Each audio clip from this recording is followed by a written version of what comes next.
Voltando ao Sul, numa noite de frio com muita gente. Isso é o poder Cortella ou é uma interrogação do sul do Brasil sobre o momento que vivemos?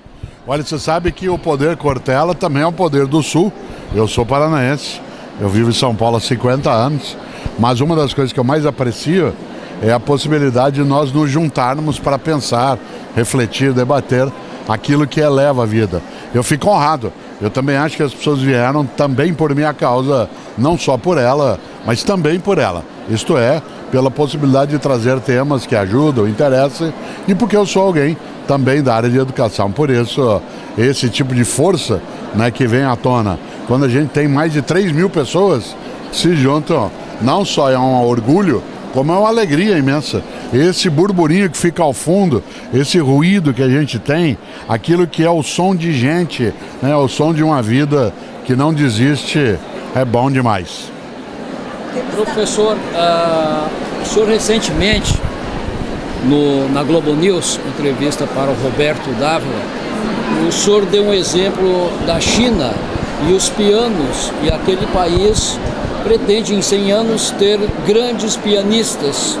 O Brasil faz planejamento e executa com relação ao futuro? Ainda não, mas vamos fazer melhor. Nós somos um país que está aprendendo agora a lidar, por exemplo, com a democracia, que tem só 30 anos. Nós temos uma democracia jovem e tem gente que já quer desistir.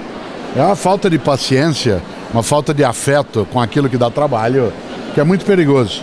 Por isso, nós não podemos esquecer de maneira alguma, né, do quanto que o planejamento ele tem que ser com a presença e a participação da comunidade de vida, de maneira que ele não seja só um projeto de governo. O Brasil não pode ter só projetos de governo, ele tem que ter projetos de nação, na área de educação, de saúde, né, de habitação.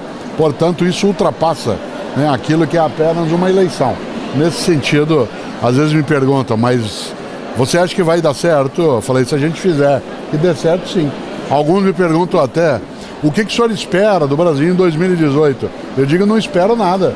Quem esperar significa sentado aguardando. Eu quero me juntar, ir atrás, grudar com outras pessoas. Não quero esperar, quero esperançar, que é uma postura ativa. Temos na plateia muitos professores, muitos educadores que estão aí na expectativa das suas palavras. E falando para eles, você destaca muito a importância de desenvolver competências.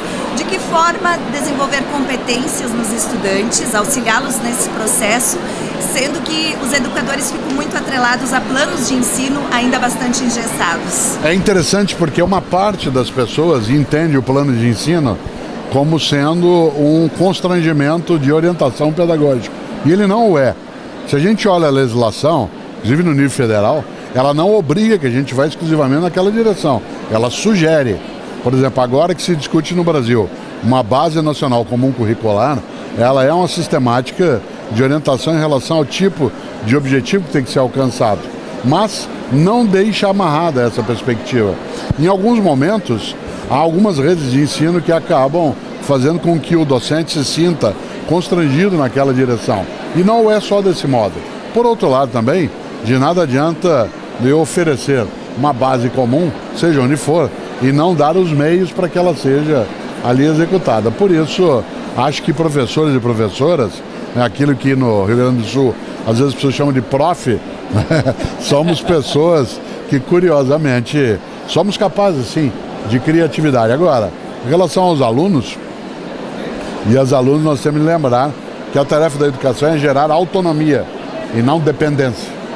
Por isso, um professor ou uma professora precisa fazer um trabalho em que a autonomia, a capacidade de buscar por si, se interessar, né, ela tenha a marca central em parceria com a família. Porque a escola sozinha, claro que ela não dá conta, mas com a família ela ganha força.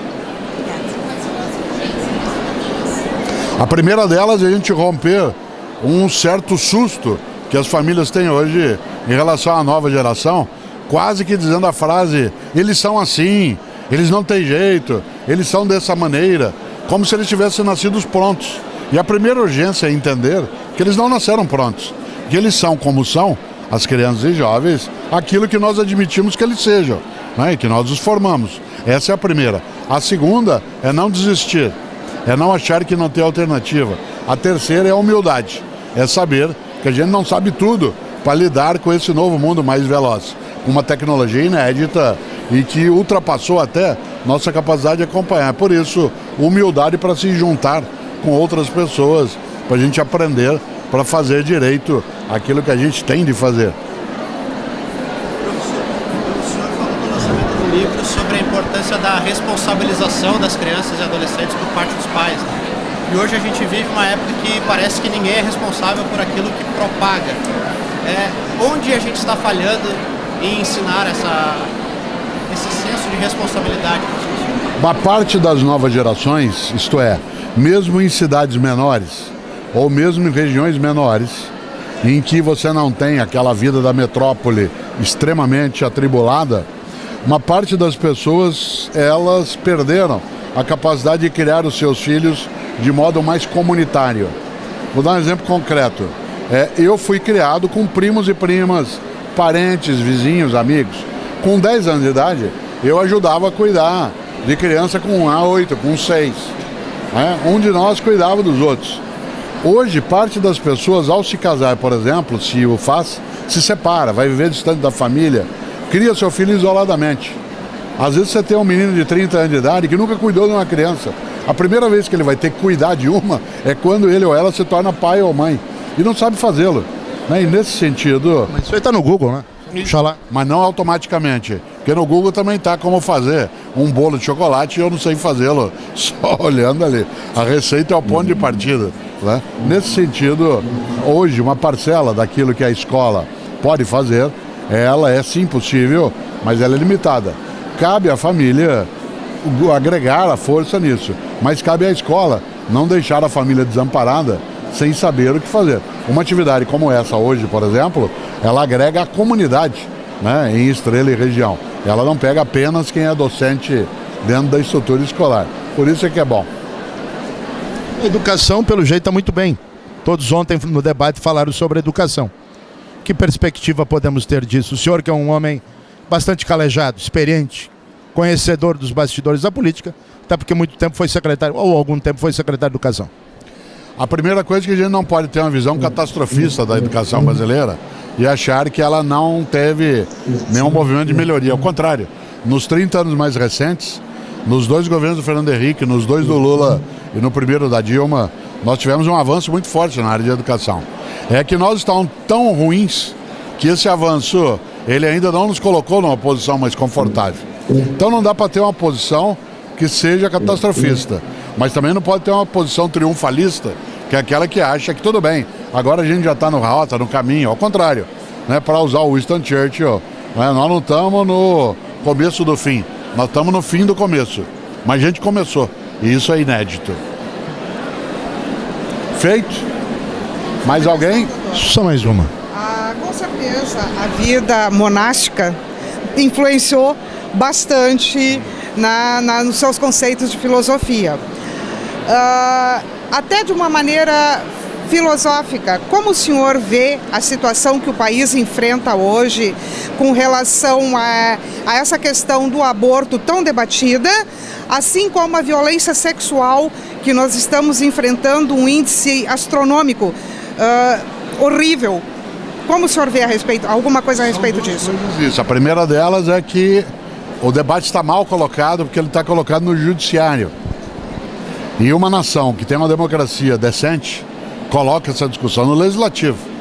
Portanto, atribuir ao judiciário a tarefa de resolver aquilo que é algo que o legislador, por nós escolhido, teria que fazê-lo, é uma disfunção. Segundo, o tema tem de vir à tona. Seja em relação ao assédio, seja em relação à interrupção da gravidez, em que momento for, nós não podemos, de maneira alguma, escapar dessa reflexão. Haja vista o quanto que outros países ficaram 20, 30 anos nesse debate. A Argentina acaba de fazer uma discussão nessa direção, né? O Chile, que é um país que tem uma educação extremamente avançada, colocou uma legislação idêntica à brasileira só agora, em 2015. O Brasil tem isso há mais tempo. Então, há balizamentos que são diferenciados que o país precisa ter. Agora, não é no judiciário. né? Ou nós escolhemos, nas eleições de 2018, nossos representantes que levem a sério, seja a favor ou contra, mas que levem a sério essas questões. Quem entregar a 11 ministros do STF é uma disfunção, para não usar um termo um pouco mais irresponsável. Obrigado. Estamos numa fase do país que os palestrantes são popstar. Como é que o senhor avalia isso? Isso é positivo, e porque é uma valorização da educação, ou é uma responsabilidade, de repente, exagerada sobre pensadores? Não, a gente tem hoje 3, 4, 5, 6 pessoas que circulam o país e nos tornamos, alguns de nós, pops. Eu não imaginava que isso fosse acontecer, né? Eu brincava outro dia com o Roberto Dávila, numa entrevista na Globo News, que quando ele me perguntou o que o senhor acha de ser pop, digo, bom, pode ser, primeiro, uma coisa honrosa, segundo, pode ser um sinal de decadência da nação.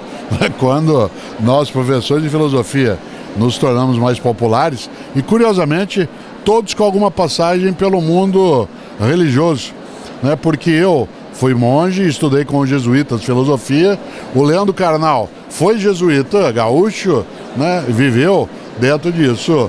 O Clóvis de Barros Filho, embora advogado, estudou com os jesuítas de São Paulo, e o Luiz Felipe Pondé, né, antes de ser médico e depois da área de filosofia, estudou com os jesuítas, né, no Colégio Padre Vieira, em Salvador. É interessante porque se mescla aí uma intenção de trazer algumas questões. Qual que é o grande risco? Que essa nossa popularidade, ela entre no terreno da banalidade. E aí, em nome, claro, da fama, né, do sucesso, a gente começa a trair a nossa origem, que é uma origem acadêmica, mas que a gente decidiu recusar ficar trancado dentro do aquário.